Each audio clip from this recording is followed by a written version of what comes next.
optimistic vision of the future, do you see a Palestine state with secure borders, with no settlement? You said that you talked about clear and very strong. Is this person who prefer over Kerry? Yep. And also you said that Palestinians do not have the right to rent land because the land's owned by JNF. What other rights do the Palestinians not have? Sure.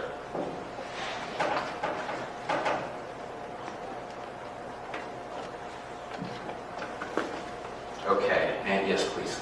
Mine is similar to his, in that we saw Hillary Clinton so passionately try to stop the UN from voting to just recognize the Palestinians as a people. Seeing that she is going to be a very likely candidate in 2016, what do you see as her role in all of this? Okay. Good questions. I think it's theoretically and conceivably possible to uproot all of the settlements, but I don't think it's going to happen. And I don't think it's going to happen because Israel in the occupied territories is not France in Algeria. It's a very, very different animal, even though there are similarities between the two situations. So in the case of Algeria, France had occupied and colonized and even annexed all of Algeria from 1830 to 1962. Algeria was not considered an independent country, but it was a department of France. And in this process, France implanted colonizers, colons, in French they were called. And there were generations of French who grew up in Algeria, who had no physical or tangible connection to metropolitan France. So the West Bank, East Jerusalem, very different. It's very different because of the religious connections, the historical connections, the fact that there's not a sea separating the mother country from the colony. When you look at what Israel has done in terms of building infrastructure in the West Bank and connecting it back to Israel over the past 50 years in a way that France could never do with Algeria, just because of the geography of it, because of the Mediterranean Sea.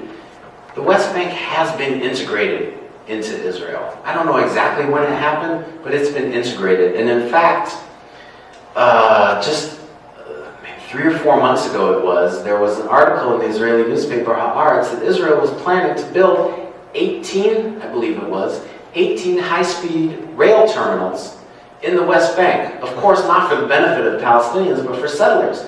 And to hook them up with high-speed rail connections back into Israel so they could work in Israel in the day and go back to their settlements at home. This is not something that's going to be uprooted. You don't invest billions of dollars into an infrastructure project that you're then going to turn over and leave. So Israel has already integrated and de facto annexed the West Bank. Israel has, through this military occupation, departitioned historic Palestine. It's made it into one territorial unit. Whether it was by design or not, I don't know exactly.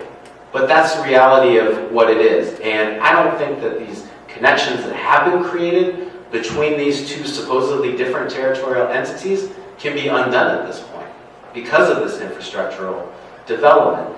Not to mention, and this might even be a more significant factor, the potential social disorder that uprooting hundreds of thousands of extremist religious fanatics in the West Bank would entail in Israel.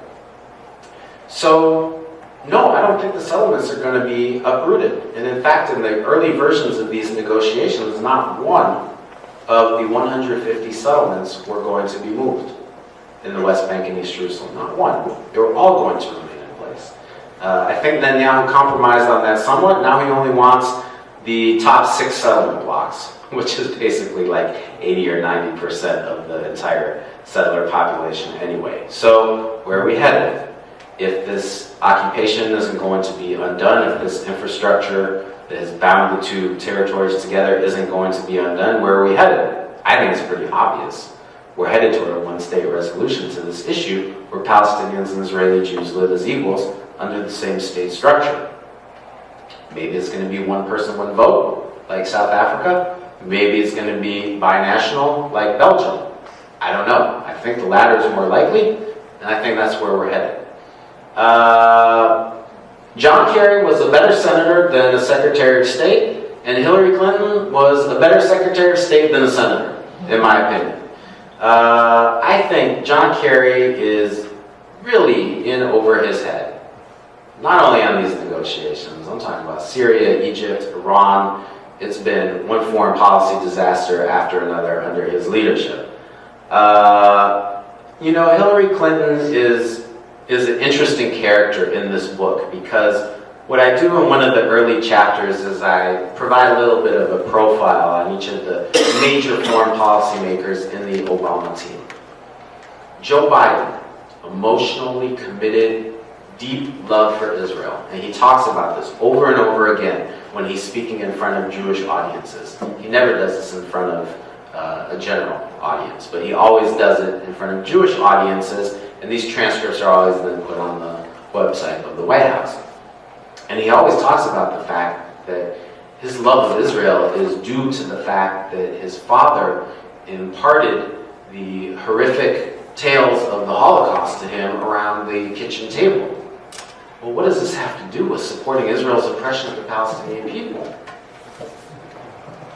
But Joe Biden, I think, really believes in this. I think it's really here in his heart. And when you look at Susan Rice, former U.S. ambassador to the UN, now National Security Advisor, same thing. But Hillary Clinton's a bit of a different political animal on this. She doesn't have that emotional attachment. And in fact, if you go back to the Clinton administration, she was the first U.S. political figure to declare her support for Palestinian statehood. When she did this, she was disowned by Bill Clinton. Because what happened? A bipartisan group of senators and congressmen sent Bill Clinton a letter saying, you better disown Hillary Clinton and her remarks on Palestinian statehood, because that is inconceivable. And Bill Clinton did just that. This was in 1999, I believe.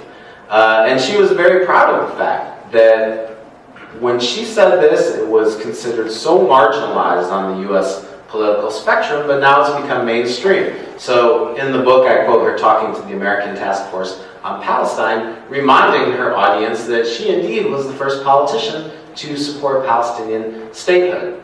Now, she, I think, is a very calculating politician, as most politicians are. I don't think this is an emotional issue for her. I think this is one of votes and cold hard political calculations. And I could foresee, if she was president, that she would actually come down harder on Israel than Obama has. I think there's a good chance that she would.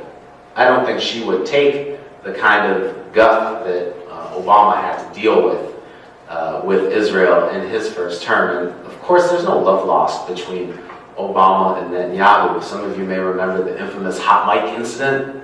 Anyone remember this? It was in 2011, I think, when Obama was on the sidelines of some NATO conference or something, and the French president at the time, Nicolas Sarkozy, didn't realize that their mics were on. And so, I guess I can't curse in the church, can I? Is it okay in a church basement?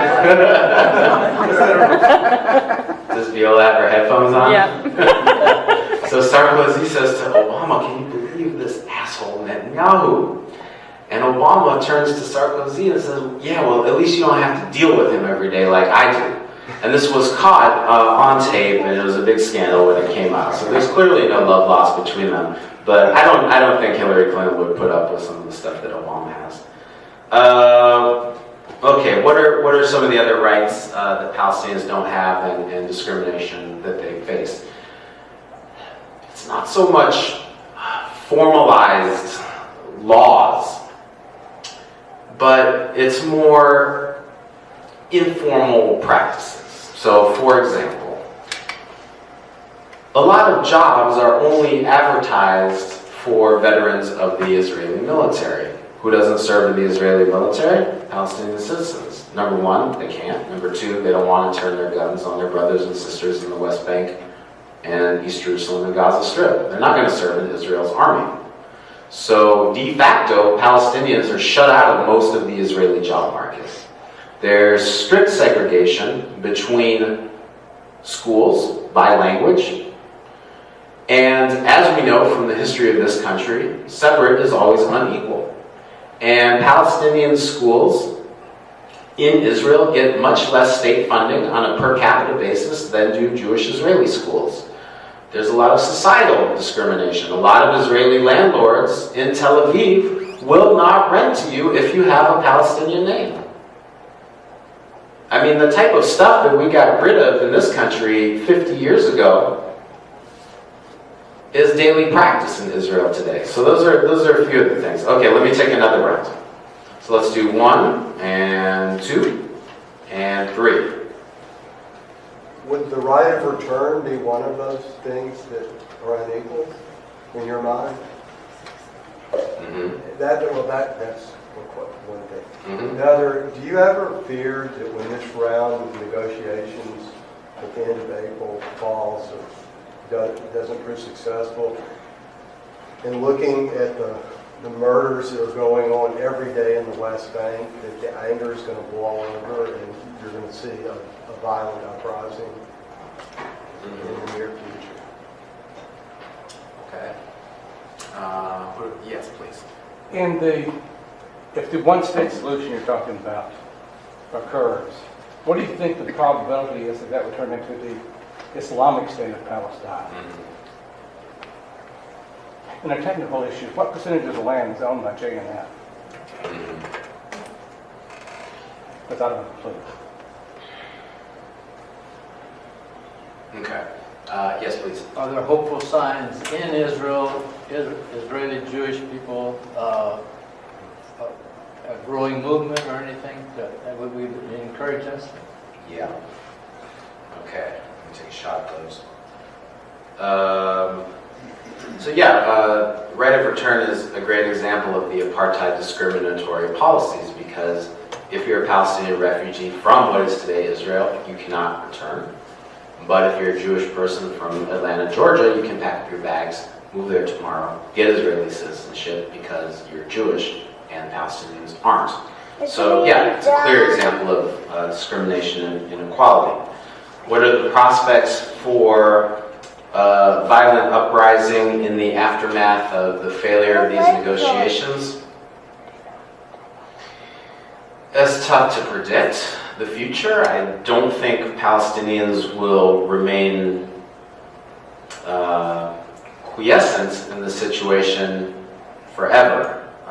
And President Obama, in an interview he gave with Bloomberg News a few weeks ago, said that he'll be unable to protect Israel from the international repercussions that are going to result from these negotiations failing. I think that a nonviolent response is more likely than a violent response. And the reason I think that is because there is tremendously exciting nonviolent organizing going on within the Palestinian communities, both in the occupied territories and within Israel itself. And in fact, I have a whole chapter in the book about this. It's entitled, "We Don't Do Gandhi Very Well." And that quote comes from an Israeli general who was talking to a U.S. military attaché, thank you WikiLeaks again, explaining that Israel doesn't know how to deal with nonviolent protests because they only know force. And he's telling this to the American military attaché. So force, Israel knows how to counter. And Palestinian acts of violent resistance are countered very well and feeds in very well to Israel's line of rationale for its policies. So I think that Palestinians are learning that that's the case. I see them seeing the successes of the boycott, divestment, sanction movement as even further incentive to move along this path of nonviolence, which has always been a part of Palestinian resistance to Israeli rule. Even since before the founding of the state. And you can read Mazen Qumsiya's book on the history of nonviolence in Palestine, which he dates back all the way to the 1800s.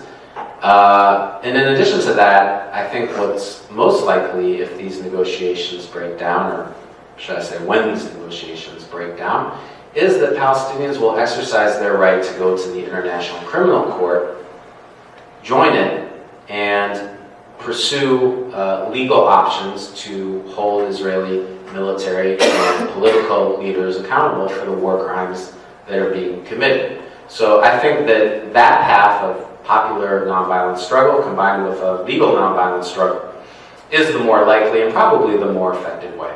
But who knows? Who knows what's going to happen? So will Palestine become the Islamic State of Palestine if there is a one-state resolution? I don't believe so. I don't think that the character of the Palestinian people lends itself to theocracy. And the reason I say that is because the land of Palestine has always been a multicultural and multi-religious place, even dating back to the time of the Old Testament or the Bible or the Torah, whatever you want to call it. I mean, if you read the Torah, the Old Testament, you will see that there were many different inhabitants of this land. And sometimes they fought and sometimes they coexisted. But, you know, under the period of the Ottoman Empire, which ruled Palestine for 4 centuries, Christians and Muslims and Jews lived together. They didn't have full equality, not the Christians and the Jews with the Muslims, but they lived together in more or less harmony.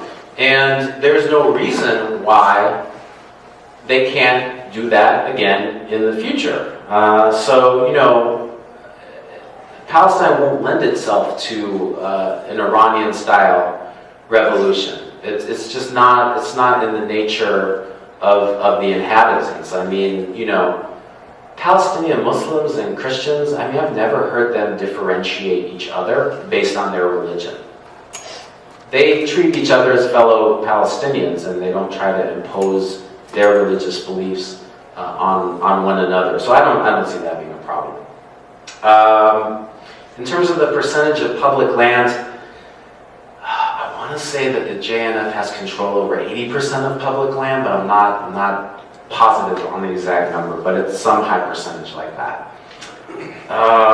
Do I see signs within Israeli society of positive change? I mean, there are certainly groups of Israeli Jews who are doing great work to oppose Israel's oppression of the Palestinian people. So whether we're talking about a group like Boycott from Within, which is an Israeli group that supports the BDS call and campaigns against cultural performers not to perform in Israel, or whether you're talking about a group like the Israeli Committee Against Home Demolitions, which is obviously trying to prevent the demolition of Palestinian homes. Yeah, there are a lot of great Israeli organizations, Israeli Jewish organizations, that are doing that type of work.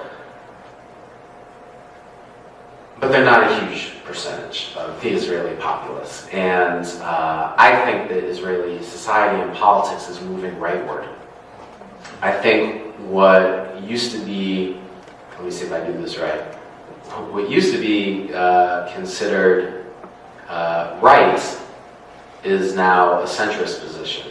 And what used to be considered extreme right is now the right position.